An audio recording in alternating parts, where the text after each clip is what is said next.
बौद्ध ब्लॉक लक्ष्मी प्रसाद पंचायत लोककला गाँ नारायणनगर ठाणे निर्माण होता भव्य जुग्म मंदिर श्री जगन्नाथ और श्रीरामंकर 2 नंबर दिने कंस दरबार मूल होती सकाल 9 बजे आड़के नवाह पारायण अनुष्ठित होती।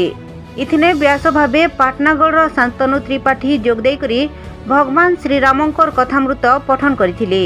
कर्ता भावे अंजन कुमार साहू और तांको धर्मपत्नी मीनाक्षी साहू दायित्व तुलिथिले। संध्याने कंस दरबार मूल होता।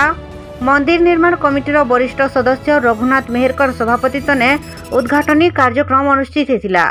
इथिने मुख्य अतिथि भावे मंदिर निर्माण कमिटीर वरिष्ठ उपदेष्टा भोलागिरी साहू जोगदेकरी कंस दरबार के उद्घाटन करथिले।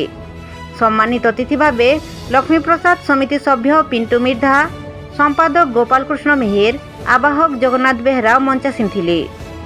जगन्नाथ साहू मंच परिचालना करिथिबार बेलके प्रचार प्रसार विभाग आवाहक नवकिशोर मेहेर अतिथि परिचय देथिले। तारपरे जनहापंकर सरकारी उच्च प्राथमिक विद्यालय छात्री मानकर द्वारा दशावतार नृत्य परिवेषण होता।